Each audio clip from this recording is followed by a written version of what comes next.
নানুর গ্রামে জন্ম নেবে তুমি ব্রাহ্মণ ঘরে, নাম হবে তোমার চণ্ডীদাস। আর তুমি এই জন্মেও বাল্য বিধবা, ও জন্মেও বাল্য বিধবা হয়ে অলৌকিক লীলা করবে তুমি বীরভূমের মাটিতে, তোমার চরণে প্রণাম করবে। তখনই কিশোরী রাধারানী ওই যে যুগলে দাঁড়িয়েছিল, ওই রাধারানী কুটিলার মাথায় যে হাতটা দিয়ে দিয়েছিল, ওই যে কিশোরীর স্পর্শ। চন্দন বৃক্ষের কাছে যে বৃক্ষ থাকে সে বৃক্ষটাও কিন্তু চন্দন হয়, কিন্তু অন্য বৃক্ষ আর একটা বৃক্ষকে চন্দন বানাতে পারে না।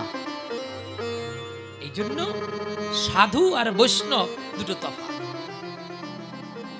সাধু সে কোনো লোভ লালসা করে না, চায় না। বৈষ্ণব কি চায়? হ্যাঁ চায়। ব্রাহ্মণ চায়? হ্যাঁ চায়। শুধু তিলক মাখলে যে ভগবানকে পাবো হবে না। মীরাবাই তো তিলক পড়তো না। মীরাবাই কি বলেছিল ভগবান জানো? বলে তুলসী মালা পড়লে যদি ভগবানকে পাওয়া যায় তাহলে তুলসী বাগান করলে ভগবান আমার বাড়িতে থাকবে। যেমন আপনাদের দেশে খুব ফুল চাষ হয়, যদি তুলসী মালা পড়লে ভগবান আমার হয়ে যায় তাহলে তুলসী চাষ করলে তো ভগবান আমার বাড়িতে থাকবে, আর তো কারোর বাড়ি যাবে না। তাহলে আমি যা চাইবো তাই পাবো। এগুলো যদি বলি যে দুখানা আমার প্লেন বানিয়ে দিতে হবে, এয়ার ইন্ডিয়া প্লেন বানিয়ে দিবে, সে অ্যাক্সিডেন্ট হোক আর যাই হোক না কেন, তাহলে বলুন একটা প্লেন অ্যাক্সিডেন্ট হয়ে গেল, সবাই চলে গেল, তাহলে এদের মধ্যে কেউ পুণ্যবান ছিল না? পুণ্যবান ছিল, কিন্তু পুণ্যবান থাকতে থাকতে অসৎসঙ্গ হতে হতে এরা 16 কলা পাপেই পরিপূর্ণ করে নিয়েছিলেন, তাই সবাই চলে গেল। আমরা দেখেছি, আমি তো আর ডাইরেক্ট গিয়ে দেখে আসিনি, ওইখানে আগুন লেগে যাওয়ার ফলে নাকি একটা শ্রীমদ ভাগবত ছিল, সেই ভাগবতটার কিচ্ছু হয়নি। কিন্তু কেন? তাহলে কি আগুন যায়নি? কেউ বলে ওই জায়গা ঠিক মতো আগুন লাগেনি বলে গীতাটা বেঁচে গেছে। যেমন ভাব তার তেমন লাভ। কিন্তু সাধুরা কি বলবে? গীতায় আমার ভগবান আছে বলে, তাই গীতায় আমার স্বয়ং ঈশ্বর বলে এতটাই শীতল যে আগুন তার কিছু করতে পারেনি। আমাদের কর্তব্য এটাই ভক্তকে বোঝানো। কিন্তু অভক্ত যারা হবে তারা তো নানান ভাব কথা বলবে, বলতে পারে। চলো নিতাই গৌর হরি বল। তাহলে কিশোরীর স্বরূপ কে প্রণাম করলো? চণ্ডীদাস। আর কে করলো? উত্তরপ্রদেশ নয়, মধ্যপ্রদেশ নয়, কেরালা কর্ণাটকে কৃষ্ণবেনা নদীর তীরে একটা ছেলে রজকিনী রামীর মতো একটা প্রতিতা বেশ্যাকে প্রণাম করেছিল, নাম চিন্তামণি। ছেলেটির নাম বিল্লমঙ্গল। আরো একজন করেছিল খুলনা জেলার বরুণ গ্রাম, এখন সেটা বাংলাদেশ, বেনাপুলের জঙ্গলে বাবলা তলায় হরিদাস ঠাকুর প্রণাম করেছিল লক্ষ্য হীরা পতিতাকে। আর কে করেছিল? বৃন্দাবনের কানু সোনা। বৃন্দাবনের কালু সোনা রাধারানীর চরণে শুধু প্রণাম করেনি, তোমরা ভালোবেসে চুম্বন করো বদনে, আর প্রেম যদি শিখিবি যায় একবার চরণে। মুয়ে চুম্বন করলে কি হবে? শুধু একটু আস্বাদন হবে, বেশিক্ষণ লাস্টিং করে না। আর চরণে চুম্বন করলে প্রেম অমর হবে, ওই ক্ষয় হবে না। তাই রাধারানীর চরণে চুম্বন করেছিল, আর চরণ বুকে নিয়ে নয়নের জলে নাম লিখেছিল, আর বলেছিল বধুকে ওরে কি আর বলিব আমি বধু বধু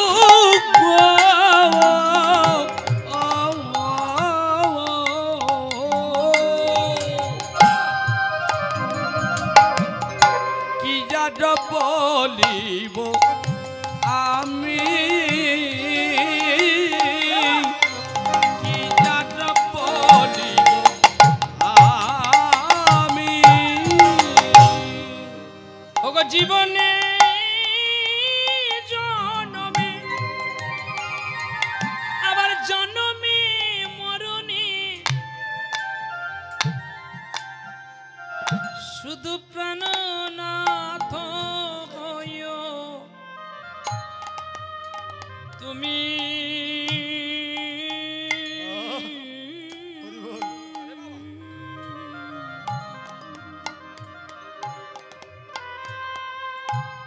দুঃখিয়ান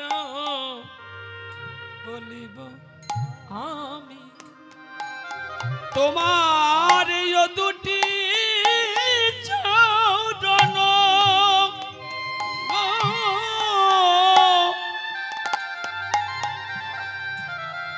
শীতল নিয়া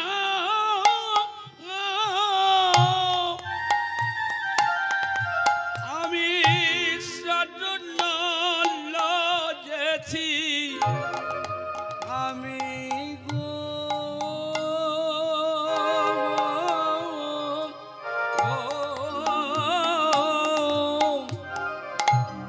কি যাত্রা বলিব আমি ভগবান কৃষ্ণ যাকে দেখছেন রাধারানীকে বামে নিয়ে দাঁড়িয়ে আছেন, স্বয়ং রাধারানীর চরণে চুম্বন করছে আর কাঁদে কেঁদে চোখের জল দিয়ে রাধারানীর চরণের ধারে লিখছে কৃষ্ণ নাম। রাধে গো, তোমার চরণের ধারে আমায় আমায় ঠাই দিও গো। ওগো রাধে বৃন্দাবন বিলাসিনী রাধে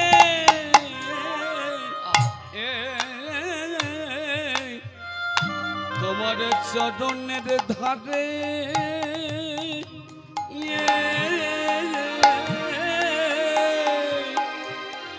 একটু জায়গা দাও গো।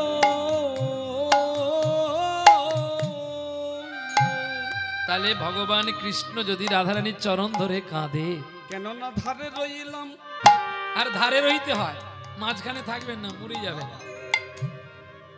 কেন না, ধারে থাকলেই তো আবার পাবি, আর মাঝখানে থাকলে সব হারাবি। ধারে থাকলে ধার শোধ হবে। আমি ধারে রইলাম, আমি ধারে রইলাম রাধে, আমি ধারে রইলাম, ধারে রইলাম, আমি ধার শোধিবারে কলি যুগে আবার আসব। আমি ধারে রইলাম, ধারে রইলাম, তাই কৃষ্ণ অবতার এক চিত্তে গৌর হল। আমি ধারে রইলাম, ধারে রইলাম, বলো জয় রাধে শ্রী রাধে বলে। আমি ধারে রইলাম, ধারে রইলাম, জয় রাধে শ্রী রাধে বলে, আমি ধারে রইলাম, ধারে রইলাম, জয় রাধে শ্রী রাধে বলে, আমি ধারে রইলাম, ধারে রইলাম, ধারে রইলাম। তাহলে কৃষ্ণর নাম গাইতে গেলে প্রেম শিখতে হবে, এটা সদ্গুরুর কাছে। আর প্রেম না শিখলে কৃষ্ণ নাম শোনা যাবে না, আর ভালো করে শেখাও যাবে না। তা বলে কামের প্রেম নয়, নিষ্কাম প্রেম, কাম গন্ধ নাই তাই। কোন প্রেম? নিষ্কাম প্রেম। কৃষ্ণ নামে এমন প্রেম আছে যে প্রেমে যদি একবার কেউ ডুবে যায় তো তার সকল জ্বালার অবসান হয়ে যায়। চলো যাই আমরা সেই বিবেক আর মনুষ্যত্বের কাছে। মনুষ্যত্ব আর বিবেক কোথায়? মধ্যপ্রদেশে কৌলন্যপুর গ্রাম।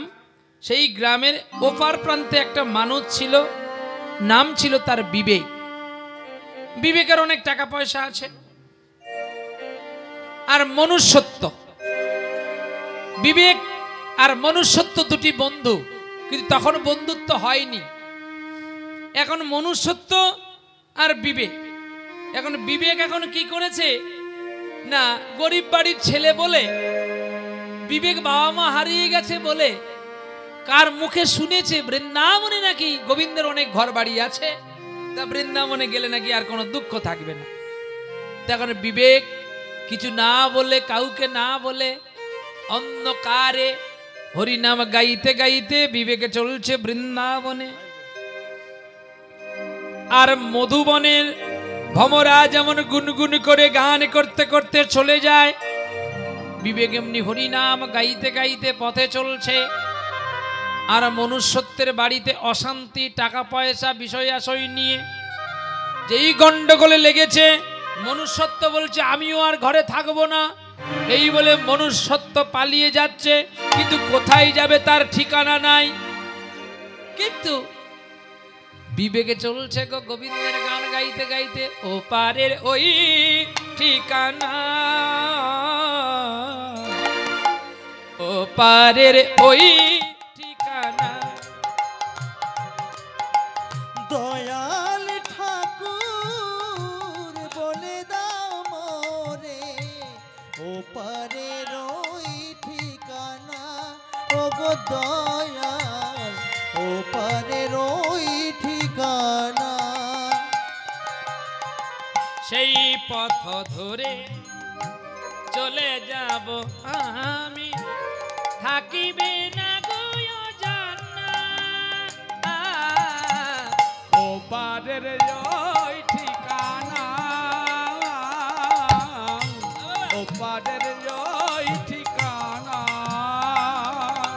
দয়াল ঠাকুর বলে দাও মোরে, ও পারের ওই ঠিকানা, ও গো দয়াল, ও পারের ওই ঠিকানা। ওগো তুমি যে আমার জীবনের আলো, তোমায় ছাড়া আমার কেন নাই লাগে ভালো। তুমি যে আমার জীবনের আলো, তোমায় ছাড়া আমার নাহি লাগে ভালো।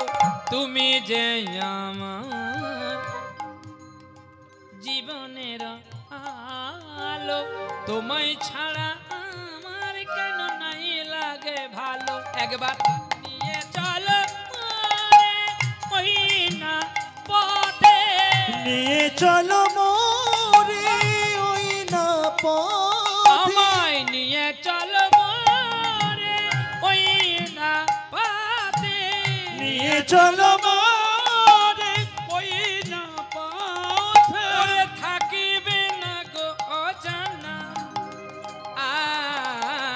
ও পারের ওই ঠিকানা। নিতাই গৌর হরি বল। ও পারের ওই ঠিকানা।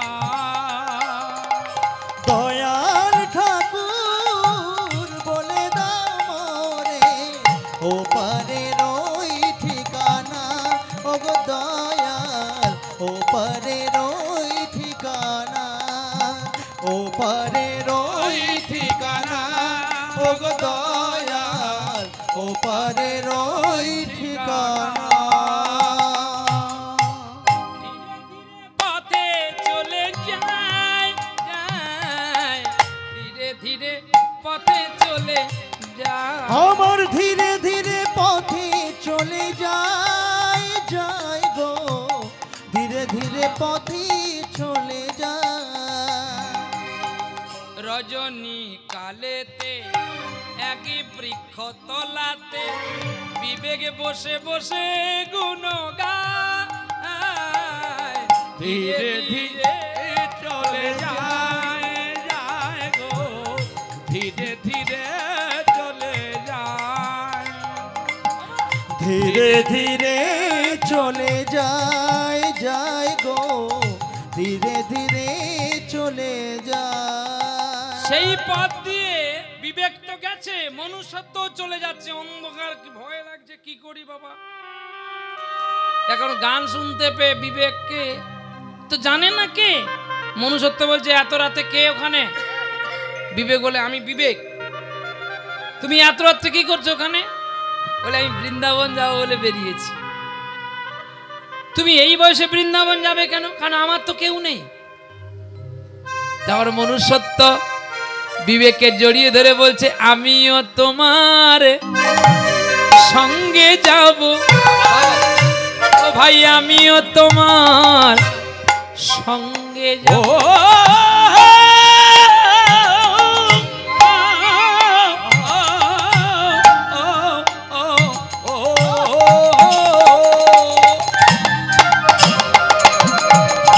ও গো আমিও তোমার সঙ্গে যাব, আমিও তোমার সঙ্গে যাব। এটা কোনো মেনে নেওয়া যায়? আমি ভিখারির ছেলে, আমার কেউ নেই, তোমার বাবা মা ভাই বন্ধু আত্মীয় স্বজন সবাই আছে, তুমি কেন আমার সঙ্গে যাবে বলো? আমার সঙ্গে তোমার শোভা পায় না, উত্তমে উত্তম মিলে অধমে অধম, বলে আমি তোমার সঙ্গে বন্ধু করব, আমিও তোমার সঙ্গে যাব। ওগো আমিও তোমার বন্ধু করিব, আমিও তোমার সঙ্গে যাব। আর হবে না, আর হবে না, আর হবে না, আর হবে না। আরে তুমি কি বলছো? আর হবে না মানে? তুমি জানো না ভাই, উত্তমে উত্তম মিলে অধমে অধম, আর উত্তমে অধমে কভু না হয় মিলন। তুমি জমিদারের ছেলে আর আমি ভিখারি, তেলে জলে কোনোদিন মিশ খায় না, তাই তোমার সঙ্গে আমার বন্ধুত্ব হবে না। আমি তোমার সঙ্গে বন্ধুত্ব করব, আমি তোমার পায়ে ধরি ভাই, আমায় নিয়ে চল না রে। বাহ, মনুষ্যত্বের বৈচিত্র্যটা দেখে বিবেকের মধ্যে দয়া উপজিল, আর যেই দয়া উপজিল হয়ে গেল, অমনি বিবেক মনুষ্যত্বকে বলছে চলো আমার সঙ্গে। এই হলে মনুষ্যত্ব আর বিবেক দুই বন্ধু হয়ে গেল। দুই বন্ধু চলতে চলতে বৃন্দাবনে পৌঁছে গেল। বৃন্দাবনে ফল ফুলের গাছ, নন্দন কানন, নিধুবন, তালবন, তমালবন, ভান্ডির বন, অশোক কানন, আর এদিকে রাধাকুণ্ড, শ্যামকুণ্ড, গিরি গোবর্ধন, যমুনা, বঙ্কু বিহারী, নিধুবন, কত কিছু দেখলো। বর্ষানা, জাবট, গোকুল সব দেখার পরে মন ভরে যায়। আর মনুষ্যত্বের কাছে যে বিবেক ছিল, সে শুধু ধুলো মাখে প্রতিদিন। মনুষ্যত্ব বলছে, ও ভাই এই ধুলোগুলো মাখছিস কেন? চুপ কর, এই ধুলোতে একদিন কৃষ্ণ গড়াগড়ি দিয়েছে, এই ধুলো মাখলে জ্বালা চলে যাবে, আর ধুলো যদি না মাখলে জ্বালা বাড়বে। তুমি একটা কাজ করি বলে একটা কথা বলবো তোমাকে, বলো না বন্ধু, কি কথা বলবে? আমি একটু নাম করে নিই, তারপরে তুমি বলবে। আরে তুমি নাম করে পড়ে আমার কথার আগে তুমি শুনে নাও, বলো না তুমি কি বলছো। বলে আমরা এই বৃন্দাবন ছেড়ে আর কতদিন থাকবো বলো তো? বলে কেন, ভালোই আছি তো। ভালো আছি, কিন্তু আমাদের উন্নতি তো হচ্ছে না। তার মানে দেখবেন যে টাকা থেকে বড় হয়েছে, মানে টাকা থেকে এসেছে, সে যতই তাকে হরি সাধন ভোলাও না কেন, টাকা কিন্তু তার মন থেকে যাবে না। যাবে। আগে বাঘকে যদি আপনি ছোটবেলা থেকেই নিয়ে এসে পোষ মানান বাড়িতে রাখেন, ছেড়ে রাখেন কুকুরের মতো, তার স্বভাবটা কি? হালুম করে ধরে খাওয়া। সুযোগ পেলেই সে, নাকি ভুল বললাম? আগে যে যার কর্ম কোনোদিনই ভুলে যাবে। বন থেকে পাখি নিয়ে এসে খাঁচায় পুষিয়ে পোষ মানবেন, পাখির খাঁচাটা একদিন খুলে দিবেন তো পাখি আর খাঁচায় ঢুকবে? সে ঠিক বনে উড়ে যাবে। ঠিক তেমনি যার যেমন স্বভাব, তাকে কোনো কিছু দিয়ে আটকানো যায় না। বলে আরে ভাই, মোট মন্দিরে থাকলে পেটটা ভরবে, মাল কিছু জমা হবে কি? তাহলে এক কাজ করে আমরা গুজরাট যাব, চল। বলে কেন, গুজরাটে কি আসতে? বলে গুজরাটে অনেক কোম্পানি আছে, ওই কোম্পানিতে আমরা দুজনে কেউ চাকরি করব, আর অনেক টাকা হবে, তোকে বৃন্দাবনের মতো একটা মন্দির করে দেব, আর আমি দুটো কোম্পানি করব।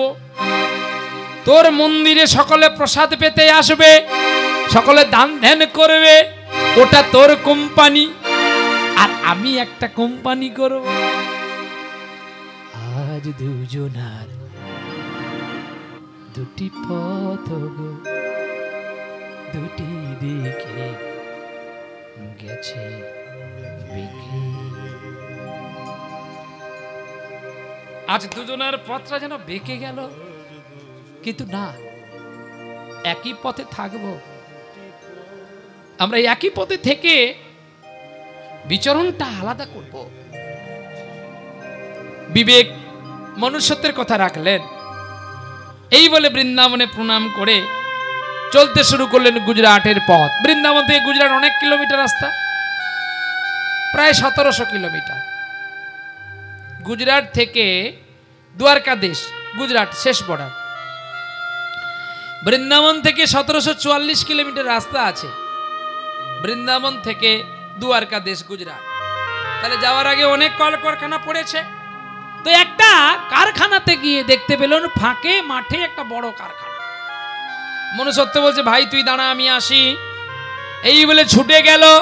কোথায় না সেই কারখানার কাছে, কিন্তু ভেতরে তো ঢুকতে পারে না, একটা দারোয়ান বসে আছে, गेट कीपर। हैं बोले भैया कहाँ जाएंगे? बोले हम अंदर जाएंगे। क्यों? पास दिखाओ। बोले बाबूजी আমরা বড় ভিখারি গো, একটা কাজের জন্য এসেছি, যদি একটা কাজ দেয় মালিক পয়সা দিতে হবে না, শুধু দুটো খেতে দেবে। अरे कहाँ से पागला आदमी आए तुम लोग? हमरे पागला नहीं रे, ভালো আছি রে, আমি পাগলা নই, ভালো আছি। তুই এখানে দাঁড়া আমি আসি গিয়ে সাহেবকে জিজ্ঞাসা করি। দরজাটা লাগিয়ে দিয়ে গেলেন, কেন যদিও ঢুকে যায়। বাইরের পাশে দাঁড়িয়ে আছে, ভেতর দিয়ে একটা ছিটকিনি দিয়ে সাহেবের কাছে গেল। কে? गेट कीपर পাহারাওয়ালা। কথাগুলো বুঝতে পারছেন তো? এর পাহারাওয়ালা গিয়ে সাহেব বলছে साहब जी क्या हुआ बेटा, क्या हुआ? नहीं, कहाँ से बाहर से एक छोटी बच्चा आया, बोल रहे बाबूजी हमको एक नकरी दो ना, एक काम दो ना, कुछ नहीं पैसा देने होगा, शुद्ध खाने देने होगा। वो अंदर आने बोला, हम क्या करेंगे बोलो? बोलो उसको चेक करके भेजो, माने चेकअप करे नाओ, छुरी चाकू टाकू आछे किना, राइफेल आछे किना, तारपरे के भेजो। যখন গেট কিপার গিয়ে তাকে চেক করছে তখন বলছে আরে আমি চোর বদমাশ নই রে, আর সাধুও নই। আহ, যদি আমি সাধু হতাম তাহলে এখানে আসতাম না, আর যদি চোর হতাম ভেতরে যাওয়ার জন্য তোকে জিজ্ঞাসা করার আগে তোকে খতম করে দিতাম। গেট কিপার তখন ওই বিবেককে কি বললো জানো? আমার তো কাজ পরীক্ষা করা, তুমি আমাকে ভুল বুঝো না। বন্ধু তুমি জানো আমি যদি তোমাকে পরীক্ষা করে না ভেতরে পাঠাই, পাছে যদি মালিক বাবুর কিছু হয়ে যায় আমার যে চাকরিটা চলে যাবে এবং আমার মৃত্যুদণ্ড হতে পারে। আমি মরে গেলে আমার সংসারকে কে দেখবে বলো? ছোট ছোট বালক আমার আছে, আমার স্ত্রী আছে, আমার বৃদ্ধ মা বাবা আছে, তাদের সেবা কে দেবে? বাহ, বিবেকের নয়ন ঝরে গেল গো। ভেতরে গেল, ভেতরে গিয়ে অমনি সাহেবের দুটি চরণ জড়িয়ে ধরেছে। বাবুজি বাবুজি আমাকে একটু কৃপা করো। আরে কোথা থেকে এসেছিস রে? আমরা মধ্যপ্রদেশ থেকে বৃন্দাবন, আর বৃন্দাবন থেকে তোমার এই গুজরাটে এসেছি একটা কাজ পাওয়ার জন্য। বাবুজি আমার কিচ্ছু চাইনি, শুধু দুবেলা দুটো আমায় খেতে দেবে, তুমি যে কাজ করতে বলবে আমি সেই কাজ করব। তোর নাম কি? আমার নাম বিবেক। বিবেক? হ্যাঁ আমার নাম বিবেক। একটা কাজ আছে, ছোট কাজ, পারবি করতে? বাবু কাজের কখনো ছোট বড় হয় না, যে কাজই দাও না কেন আমি সে কাজ করতে রাজি। বলো কি কাজ? কাজ কি জানিস? আমার ঘর মোছার কাজ। করবো বাবুজি, করব। এই বলে আনন্দে বাবুজিকে প্রণাম করছে, আর বাবুজি চরণ ধরে বলছে বাবুজি আর একটা কাজ দিতে হবে। কেন? আর একটা কাজ দিতে হবে। কি কাজ? কি কাজ জানো? শার্টটা চেঞ্জ হয়ে গেল।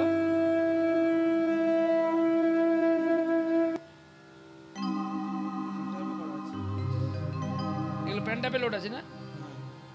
এটা শার্পের সঙ্গে পটেনি বাবা। তো তখনই মনুষ্যত্বের কথা বললেন বিবেক। বলছে আমরা দুটি বন্ধু, তো এই দুটি বন্ধু মিলে আমরা এসেছি তোমার কাছে একটু কাজ করব বলে।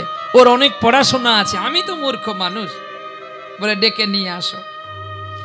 এই বলে বিবেকের কথা শুনে, বিবেকের ভক্তি দেখে, তার নয়নে জল দেখে কোম্পানি দুইজনকে চাকরি দিল,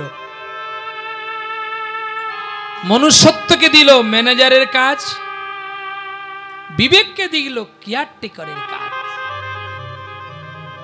মনুষ্যত্বের বেতন বেশি আর বিবেকের বেতন তো কম। পাশে একটা ঘর দিয়েছে, ওই ঘরে রান্না করে আর খাওয়া দাওয়া করে, কিন্তু লক্ষে লক্ষে রাখে বিবেকের মালিক বিবেককে, আর সদাই গোবিন্দের গুণগান করে, আনন্দ করে। ভজ মন কৃষ্ণ জপ মন কৃষ্ণ লগাসি কৃষ্ণের নাম, লগাসি কৃষ্ণের নাম। ভজ মন কৃষ্ণ জপ মন কৃষ্ণ লহ শ্রী কৃষ্ণের নাম, লহ শ্রী কৃষ্ণের নাম। ভজ মন কৃষ্ণ জপ মন কৃষ্ণ লহরি কৃষ্ণ দিনা, লহরি কৃষ্ণ দিনা। জয় রাধা গোবিন্দ বলে চলো ব্রজধাম, জয় রাধা গোবিন্দ বলে চলো ব্রজধাম। ভজ শ্রী কৃষ্ণের নাম। জয় গৌর ভজ হরি মন কৃষ্ণ জপ মন কৃষ্ণ লহ শ্রী কৃষ্ণের নাম, লহ শ্রী কৃষ্ণের নাম। ভজ মন কৃষ্ণ জপ মন কৃষ্ণ লহরি কৃষ্ণ দিনা, লহরি কৃষ্ণ দিনা। দিবানিশি যেবা ভজে রাধা গোবিন্দ, দূরে চলে যাবে রে ভাই সকল নিরানন্দ। দিবানিশি যেবা ভজে রে গোবিন্দ, দূরেতে পালাবে সব নিরানন্দ। ওরে পাইবি ব্রাজের শ্রী রাধা গোবিন্দ, পাইবি আনন্দ ধাম। ভজ মন বলুন কৃষ্ণ ধ্বনি। জপ মন কৃষ্ণ লহ শ্রী কৃষ্ণের নাম, লহ শ্রী কৃষ্ণের নাম। ভজ মন কৃষ্ণ জপ মন কৃষ্ণ লহরি কৃষ্ণ দিনা, লহরি কৃষ্ণ দিনা। ভগবানের নাম গান গাইছে, আর কখনো কখনো ওই কোম্পানির ভেতরে ঢুকে যায় বিবেক, ঢুকে গিয়ে পুরোটাই কি করলো জানো, পুরোটা ঝাঁটিয়ে পরিষ্কার করে মোছামুছি করে ধূপ দেয়। একদিন বিবেককে ডাকলো তার মালিক বাবু, এই যে এই যে কি করছো ওখানে, আর তুমি ওখানে কি করছো? আরে আপনারা ঘুরে দেখছেন কেন, ওখানে কিছু নাই। মালিক বলছে বিবেককে, তুমি ওখানে কি করছো? আর আপনারা ঘুরে দেখছেন যে ওখানে কেউ যেন কিছু করছে। না না না, বিবেককে ডেকে বলল, তুমি ওখানে কি করেছিলে? বলছে, বাবুজি সারাদিন কত মানুষ এই কোম্পানির ভিতরে কাজ করে, তাই আমি সব পরিষ্কার করে আনলাম। তোমাকে কি ওখানে ঢুকতে বলা হয়েছে? স্যার আমার ভুল হয়ে গেছে, আর কোনোদিন আমি যাব না। আমি জানি ওটা তোমার লক্ষ্মীর ঘর, তাই লক্ষ্মীর ঘর যদি পরিষ্কার করে একটু ধূপ না দিই, লক্ষ্মী যদি চলে যায়, তুমি তো আমাদের নারায়ণ, লক্ষ্মী থাকলে তো তুমি আমাদেরকে রাখবে। তাই আমি গিয়েছিলাম, ক্ষমা করো। বিবেক জড়িয়ে ধরেছে মালিক বিবেককে। जितना दिन जा रहे तुमका प्रेम हम देख रहे हैं। हे বিবেক, তোর মা বাবা বড় ভালো নাম রেখেছিল রে বিবেক, তোর বিবেকের কাছে আমি হেরে গেলাম রে।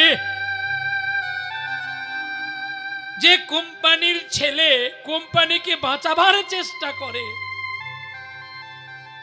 যে কোম্পানির চিন্তা সেই ছেলেটা করে, সে কোনোদিন দুর্বল হয় না, সে বড় হয়। আর যে ছেলেটা কোম্পানিকে মারার চেষ্টা করে, সেই ছেলেটা বেশিক্ষণ লাস্টিং করতে পারে না রে। আমি হেরে গেলাম তোর বিবেকের কাছে, তোর ভালোবাসার কাছে। তোর একটা বাড়ির কাজ করতে বলতে তুই সারা কোম্পানির ঝাড়ু দিয়ে পরিষ্কার করি, আমি তোকে কোনো মানা করব না, তোর যা মন চাই করবি যা। ম্যানেজারকে ডেকে বলছে, ওকে তো আমি প্রতিদিন 500 টাকা করে দিতাম, তার মানে 30 দিনে কত টাকা? 15,000 টাকা। যাও, আজকে ম্যানেজারের সমানে বেতন আমি করে দিলাম 25,000 টাকা। ম্যানেজার যা পাবে তুমিও তাই পাবে। ম্যানেজার অবাক হয়ে গেছে, ম্যানেজার তো তার বন্ধু। স্যারকে ডেকে বলছে, স্যার একটা কথা বলবো। হ্যাঁ বলুন। বাঁদরকে বেশি মাথায় তুলবেন না, কখনো আপনার উপরে পড়ে কামড় দিতে পারে, কারণ বেশি লাই দিলে মাথায় উঠবে, ও যেমন ওকে তেমনি বেতন দাও। বাহ, তোমার নাম মনুষ্যত্ব না? বলছে হ্যাঁ আমার নাম মনুষ্যত্ব। আচ্ছা মনুষ্যত্ব, একটা কথা তোমাকে বলবো। তুমি জানো আজকে যে তুমি চাকরি করছো কার জন্য, সেটা তুমি জানো না? ও, এটা যদি তুমি জানতে তাহলে ওর সমালোচনা তুমি করতে না। তুমি জানো ও যখন আমার কাছে আসে আমাকে বলেছিল আমার কোনো পয়সা লাগবে না, আমাকে দুটো খেতে দেবেন, আর কিচ্ছু দিতে হবে না। কিন্তু বাবুজি আমার একটা বন্ধু আছে গো, সে আমার সঙ্গে এসেছে, তার নাম মনুষ্যত্ব, তার অনেক পড়াশোনা আছে, তুমি তাকে একটু চাকরি দাও না। আমি প্রথমে না বলেছিলাম, কিন্তু আমার যখন চরণ ধরে কাঁদলো তখনই আমি তোমাকে চাকরি দিলাম। আর তুমি সেই বন্ধুর বিরোধিতা করছো ভাই। না, যে গাছে বেশি ফল হয় সে গাছ নড়ে কম, অনেক ঝড় সইলে অনেক ফল মাটিতে পড়ে যায়। আর যে গাছে কোনোদিন ফল হয় না সে হালকা বাতাস পেলেও কিন্তু বেশি দুলতে থাকে। বেশি দুলছে বলে ভেবো না ওই গাছে অনেক ফল হবে, কিন্তু না, যে সয় সেই রয়। বাবা, যে সয় না সে রয় না। মনুষ্যত্ব, তোমার বিবেকের কাছে প্রণতি করা উচিত যে যার জন্য তুমি আজকে এত টাকা কামাতে পারছো। বাহ, মন থেকে ক্ষমা চাইলো না, অভিনয়ে মনুষ্যত্ব ক্ষমা চাইল। আরে ব্লাডে কথা বলে,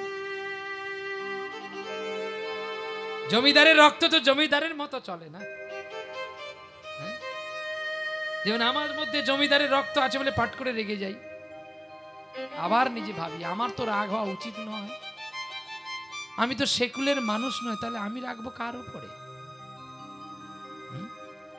তৎক্ষণাৎ রেগে যাই, আবার ছুটে গিয়ে তাদের বলি আমার ভুল হয়ে গেছে, তোমরা চলো। বিনয় নম্র মানুষকে ঊর্ধ্বচিত্তের পথ দর্শন করায়। বিনয় আর নম্র, যদি আপনি অপরাধ করে বা না অপরাধ করে কারো কাছে ক্ষমা ভিক্ষা চান, সে কিন্তু আপনাকে ফেরাবেন না। কাজী নজরুল ইসলাম বললেন তো, ভিক্ষা চাইলে মানুষ নাই ফিরায়, তবে তোমার দুয়ারে হাত পাতিলে ফিরাবে কি? ফিরাবে কি তুমি তাই? তবে চরণ ধরিয়া যদি ডুবে মরি, রবে কলঙ্ক ভুবনে, হে গোবিন্দ রাখো চরণে। বিনয় শ্রদ্ধা মানুষকে, নম্র মানুষকে অনেকটা পথ এগিয়ে নিয়ে যায়। তাই এদিকে মনুষ্যত্ব ক্ষমা চাইল সাহেবের কাছে, দেখতে দেখতে 2 বস্তা টাকা হয়ে গেছে। এখন বিবেকের আর টাকার দিকে এত হুঁশ নাই, তার শুধু লক্ষ্য কি মালিক কি করে আরো বড় হবে। দেখেছ, কর্মচারী, তাকে বলে কর্মচারী। হ্যাঁ, কর্মের আচারটাকে যে ঠিক রাখে সেই তো কর্মচারী। সে শুধু জানে মালিক বড় হলে কিন্তু আমি একদিন মালিকই হব। বাহ! আর মালিক যদি চলে যায় আমি লেবারও আর হতে পারবো না। এই বলে সদা হরিনাম করে রান্না করে। একদিন জানতে পারলেন ফোনের মাধ্যমে কাউকে খুব বকাবকি করছে, রাগারাগি করছে, রেগে ফোনটা ছুঁড়ে ফেলে দিল। বিবেক ছুটে গেছে, বাবুজি বাবুজি, বিবেক তুমি এখন চলে যাও আমার কাছ থেকে। বাবুজি আমি বুঝতে পেরেছি। তুমি কি বুঝেছো? সবসময় আমার কাছে নাক গলেন, আমার মাইন্ড ভালো নেই, চলে যাও এখান থেকে। বাবুজি তুমি আমায় মারো, তাতে আমার দুঃখ নেই, আমি একটি কথা বলবো। আমার মাইন্ড ভালো নেই, তুমি আমাকে জ্ঞান না। বাবুজি এটা কখনো আপনি আমাকে বলবেন না যে আমি আপনার কথায় উত্তর দিতে এসেছি। না না বাবুজি, আমি এসেছি শুধু আপনার দুঃখটাকে সঙ্গে নেব বলে। আমার দুঃখ তুমি সঙ্গে নেবে? বলো আমার এখনই যা কষ্ট হচ্ছে তুমি মিটিয়ে দিতে পারবে? বাবুজি তোমার মতো আমি পারবো না, কিন্তু আমার মতো তোমার দুঃখটা আমি মিটিয়ে দেব। তুমি মিটিয়ে দেবে? হ্যাঁ বাবুজি, বাড়িতে বোধহয় মা ঠাকুরানির সঙ্গে তোমার গন্ডগোল হয়েছে, তাই আজ মধ্যাহ্নকালে তোমার খাওয়ার আসেনি। চমকে উঠলেন জমিদার, আমার খাওয়ার আসেনি এ জানলো কি করে? বিবেক তুমি জানলে কি করে? বাবুজি আমি রান্না করেছিলাম আর আপনি কাকে যেন খুব জোরে জোরে কথা বলছেন, আমি তখন বুঝতে পারলাম আমার মালিক বুঝি কষ্ট পাচ্ছে, আমি ছুটে যাই। তুমি খেয়েছো? বাবুজি আমি খেয়েছি, তোমার জন্য আমার রান্না, তুমি কি ওইগুলো আমার হাতে খাবে? বাবুজি সাহেব লোক, একটা চাকরের হাতে খেলে যদি মান চলে যায়। এদিক ওদিক দেখে নিলেন কেউ নেই, খাবারটা লুকিয়ে আনবে যেন কেউ না দেখে, মান সম্মান একটা আছে তো। এখন বিবেক চাল ডাল আলু কলা মূলো সব এক জায়গায় দিয়ে ঘেটে ফেলেছে। বাবুজি তো কোনোদিন এগুলো খায়নি, আর দেখলেই সাধারণত যে কোনো মানুষের খিচুড়ি তো আর সকলে খেতে ভালোবাসে না। আবার একটু বৃষ্টি পড়লে একটু লোভ হয়, আবার শীত পড়লে একটু লোভ হয়, যেমন আমারও হয়। এটাই গৌর খিচুড়ি দেখে মাথায় হাত পড়ে গেছে সাহেবের, যদি না খাই এই ছেলেটা কষ্ট পাবে, যাকে একটু কোন রকম নিয়ে নি। এইবারে সাহেব একবার যেই মুখে নিয়েছে, ও তো খিচুড়ি নয় রে ভাই, খিচুড়ি নয়, এই যে গোবিন্দের দেওয়া প্রসাদ বড়ই অমৃতি হয়, বড়ই অমৃতি হয়। খাবার দুই রকমের আছে, আপনি মিলিয়ে দেখে নিবেন। এইখানে রান্না করবেন আলাদা রাখবেন, গোবিন্দকে দিবেন না, সেটার স্বাদ, আর গোবিন্দকে দিয়ে যেটা খাবেন সেটার স্বাদ, দুটো যদি এক হয়ে যায় যা বলবেন মেনে নেবেন। গোবিন্দ দর্শন করলে কিন্তু স্বাদটা পাল্টে যায়, আর যেটা হাঁড়িতে থাকে ওই হাঁড়ির স্বাদটা হাঁড়িতেই থেকে যায়। দুটো এক কোনোদিন হবে না। দীঘার পুরি কি এক হবে? হাঁড়ির রান্নার প্রসাদ দুটো এক হবে কি গো? কোনো কালে এক হবে না। একজন মুসলমান ভাই কমেন্ট করেছে, আমরা দেখতে পেলাম যে পুরী জগন্নাথের প্রসাদ যদি হিন্দু মুসলিমের ঘরে ঘরে দেওয়া হয়, সকল ধর্মের মানুষকে দেওয়া হয়, আমরাও কোরবানির গরু মাংস সকলের ঘরে ঘরে দেব। সবাই নেবে তো? কি সনাতন বেঁচে আছে বলুন ভাষাটা? হ্যাঁ, হিন্দুর জগন্নাথের প্রসাদ হিন্দুর বাড়িতে দাও, মুসলিমের বাড়িতে কেন দিতে যাবে? হ্যাঁ, যদি কোনো মুসলিম ভাই নিয়ে চায় তাকে তুমি দাও, তাকে জোর করে দিও না, তার ধর্মকে নষ্ট করো না। এটা আমাদের সিদ্ধান্তে নেই। একজন কমেন্ট করেছে যে উনি যদি আমাদের মুসলমান ধর্মকে নষ্ট করতে চায়, তাহলে আমরাও কোরবানিতে গরু মেরে আমরাও প্যাকেট প্যাকেট করে প্রতি হিন্দুর ঘরে ঘরে দেবো। নেবে তো? কোথায় প্রসাদ আর কোথায় মাংস দেখো। আমরা যাকে মাংস বলে ঘৃণা করতে পারি, ইসলামের কাছে সেটাই তার মূল্যবান। কি আমার প্রসাদ তার কাছে অমূল্যবান হতেও পারে, আবার নাও হতে পারে। অতএব কারো ধর্ম নিয়ে খেলা করা আমাদের উচিত নয়। আসুন, কে কাকে বলবে বাবা? বললে এখন আমাকে বিচার খাটতে হবে, আমার থানা পুলিশ জেল জরিমানা হবে। এমনি ইউটিউবে দেখলাম, কমেন্ট দেখলাম, তাই প্রকাশ করলাম। আপনারাও কোনোদিন কাউকে ঘৃণা করবেন না। যে মুসলমান গরু খায় বলে তাকে ঘৃণা করবেন, কিন্তু দোষ তো আপনার বেশি। ও গরু খাচ্ছে বলে যদি অপরাধী হয়, তুমি গরু বিক্রি করছো, এতে তোমার অপরাধ হয় না? চুরি করলো যে, সে যেমন অপরাধী, চুরি দেখে প্রতিবাদ যে না করলো সে তার চেয়ে বড় অপরাধী। অর্থাৎ মুসলমান গরুটাকে মেরে খেলো বলে ও যে অপরাধটা করলো, তার চেয়ে বেশি অপরাধ আপনি করলেন, যাকে পুষে যার দুগ্ধ নিয়ে আপনার ছেলেকে বড় করলেন, অবশেষে বৃদ্ধ হতে ওই গরুটাকে তুমি বিক্রি করলেন মুসলমানকে। বলুন তো অপরাধীটা বেশি কে হলো? এই জন্য আমাদেরকে প্রতিটি শব্দে বলা হয়েছে মুখ দামি। এই মুখটা দামি না আয়না দামি? বলুন মা, মুখ দামি। তাহলে বলো মা, 10 টাকার আয়নার কি বা দাম, একটা মুখের কত দাম? তাহলে 10 টাকার আয়না না থাকলে তোর এই দামি মুখটা দেখবি কি করে? হ্যাঁ বলো মা, বলো মা, কিসে দেখবে?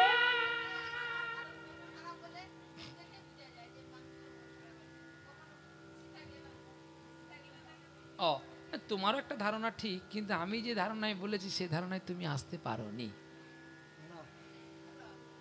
তোমার ধারণাও ঠিক, আমি তোমাকে যে কষ্ট দিয়েছি তা না। আমি বলছি কি, যেমন আমি আমার মুখ তোমাকে দেখতে বলছি না, আমি আমার মুখটা, নিজের মুখটা নিজে দেখবো কি করে। এবার বুঝাতে পারলাম? আমার কাজ বোঝানো, আপনার কাজ বুঝে নাও। আর না বুঝতে পারলেন তাহলে এখানে বেকার বসে লাভ নেই। আমি আমার মুখটা দেখবো কি করে? আয়না দরকার। তাহলে দামিটাকে আয়না, এই আয়নার কাছেই ব্যাখ্যা আছে, হয় আয় না হলে না। সাপ আর ব্যাং, সাপ ব্যাংকে ধরেছে, ব্যাং চিৎকার করছে, ঠাকুরকে ডাকছে, আর সাপ বলে শালা তুই যত ডাকবি ডাক, তোকে আজকে আমি ছাড়বো না। কতদিন পরে পেয়েছি, কতদিন খাইনি আমি, কতদিন খাইনি, আজ খাবার পেয়েছি, ছাড়বো না আজকে। ব্যাং ডাকছে, ঠাকুর বাঁচাও, ঠাকুর বাঁচাও। ঘরে ছোট্ট ছোট্ট বাচ্চা ছেলেগুলো, খাবার ধরতে এসেছিলাম, আমি ধরা পড়ে গেছি। এখন গোবিন্দ বলে আমি কার হব? ব্যাঙের হব না সাপের হব? সাপকে বলছে কিরে তুই ভালো করে ধরেছিস? সাপরা ভালো করে ধরেছি আমি। ব্যাংকে বলছি ওরে তুই যত ডাকবি তত মরবি। বল ঠাকুর তাহলে কি করো না, মরার ভাঙ কর। আমি আরবার সাপকে বলছি ভালো করে ধর। হ্যাঁ, সাপের ভগবানের কথা শুনে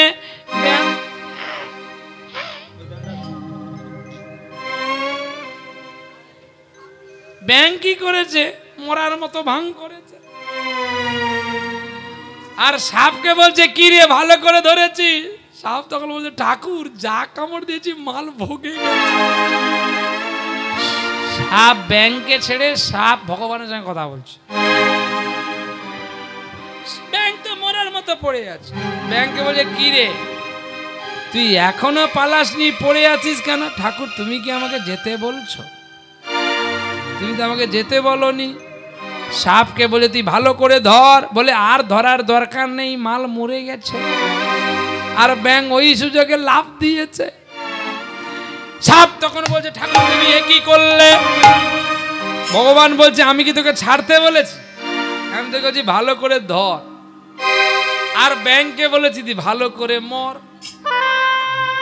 মরার অভিনয় না করলে যেমন বাঁচা যায় না, আর ধরার অভিনয় না করলে তাকে ছাড়া যায় না। এবার বুঝতে পারলেন, হয় আয় না হলে না, নাম তার আয় না। ও চাঁদ সামলে রাখো জোছনাকে, ও চাঁদ সামনে রাখো জোছনাকে। হয়তো কারোর পড়বে নজর। আয়নায় আমরা মুখ দেখি, সামান্য 10 টাকার আয়না, কিন্তু এই লক্ষ টাকার মুখটা আয়না ছাড়া তুমি তিলক পড়তে পারবে না, আয়না ছাড়া সিঁদুর পড়তে পারবে না। পারবে মা তোমরা? আঁকা বাঁকা হয়ে যাবে। তাহলে দামি কিন্তু আয়না। তাহলে আয়নার কাছে থাকতে গেলে, আয়না যেমন কাদা পড়ে গেলে যেমন মুখ দেখা যায় না, তাকে আবার জল দিয়ে ধুয়ে দিলে চকচকে হয়ে যায়, ঠিক তেমনি এই মনের হৃদয় আয়নাটাকে একবার ধুয়ে ফেলো না হরিনামের জল দিয়ে। হরিবল হরিবল। আরে মনের ময়লা যদি দূরীভূত না করতে পারো, তোমরা যত হরি সাধন শোনো না কেন কোনো লাভ হবে না।